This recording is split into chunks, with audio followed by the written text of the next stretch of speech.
ഗ്യാസിന് മുന്നിൽ വെച്ച് ഉണ്ടാക്കാൻ പോണ ഇറച്ചിക്കറിയിലെ ഐറ്റംസ് ഇതാണ്. 3 തക്കാളി, കുറച്ച് വെളുത്തുള്ളി, കുറച്ച് ഇഞ്ചി, 4 പച്ചമുളക്, കുറച്ച് സവാള.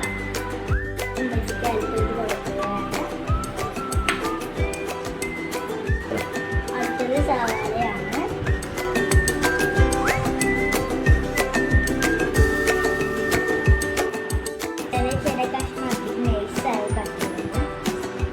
തക്കാളി എണ്ണ നല്ല വൃത്തിയിൽ മുറിക്കണം. ഇത് ഉമ്മച്ച കുട്ടിയെ ഉണ്ണിനെ ഉറക്കാൻ പോയിട്ടുണ്ട്. അതിൻ്റെ കേസിൽ ഞാനിത് ചെയ്യുകയാണ്. വെളുത്തുള്ളിയും കുരുമുളകും ഇഞ്ചിയും പച്ചമുളകും മിക്സിയിലിട്ട് അടിക്കണം. കുറച്ച് പെരുംജീരകം ഇടണം.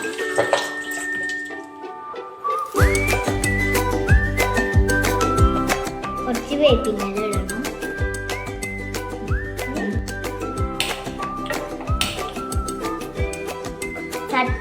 ചട്ടി നന്നായി ചൂടായി വരണം.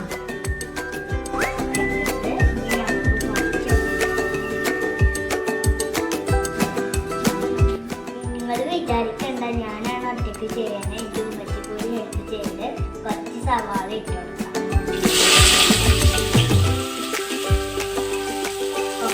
നന്നായി ഇളക്കി കൊടുക്കാം. നന്നായി വെളിച്ചെണ്ണ കഴിഞ്ഞിട്ട് ബ്രൗൺ കളറാവണം കേട്ടോ. കുറച്ച് പാകത്തിനുള്ള ഉപ്പ് നമ്മൾ ചേർത്ത് കൊടുക്കുകയാണ്. ഇനി നന്നായി ഇളക്കി കൊടുക്കണം. നമ്മൾ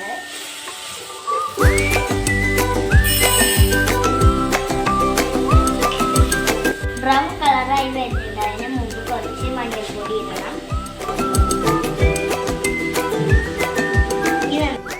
നന്നായി മിക്സ് ചെയ്ത് കൊടുക്കണം. ബ്രൗൺ കളറായി വന്നിട്ടുണ്ട്. ഈ 2 സ്പൂണ് മുളക് പൊടി ഇട്ട് കൊടുക്കണം.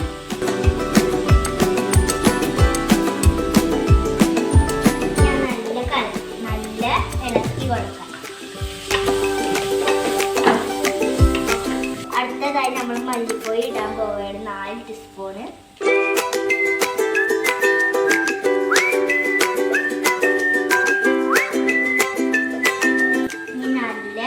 ഇളക്കി കൊടുക്കണം. ഇനി 1 ടീസ്പൂണ് ഗരം മസാല ഇടണം. ഇനി നല്ല മിക്സ് ആക്കി കൊടുക്കണം.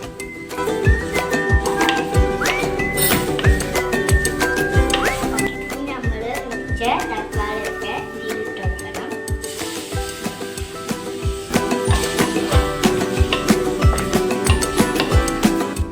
ഇനി മിക്സിയിൽ അടിച്ച ഇഞ്ചിയും കുരുമുളകും അല്ലാതെ ഇട്ടിട്ടുള്ള ചാറിയിൽ നമ്മൾ അടിച്ചിട്ട് നമ്മൾ ഇട്ട് കൊടുക്കണം.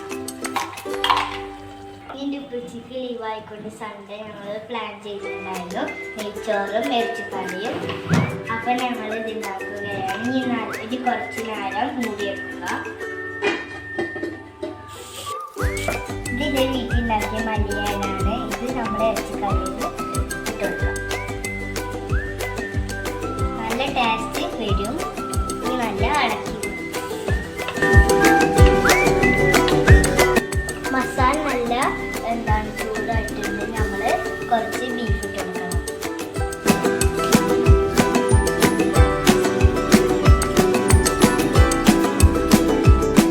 ഇനി നല്ല ഇളക്കി കൊടുക്കുക. ഇനി കുറച്ച് മൂടി വെച്ചാൽ നല്ല ടേസ്റ്റ് ആവും. ഇനി ഞാൻ മൂടി വെക്കാൻ പോവുകയാണ്. ഞാൻ 1 മണിക്കൂറൊക്കെ നമുക്ക് നോക്കാം. നല്ല ടേസ്റ്റ് ആവും. പോവാണ് പൊടി സാധനം. എൻ്റെ യൂട്യൂബുകാർ ഇഷ്ടപ്പെട്ടാൽ ലൈക്ക് അടിക്കണം, ഷെയർ ചെയ്യണം, ലൈക്ക് ബട്ടൺ അമർത്തണം. Tata bye bye, see U.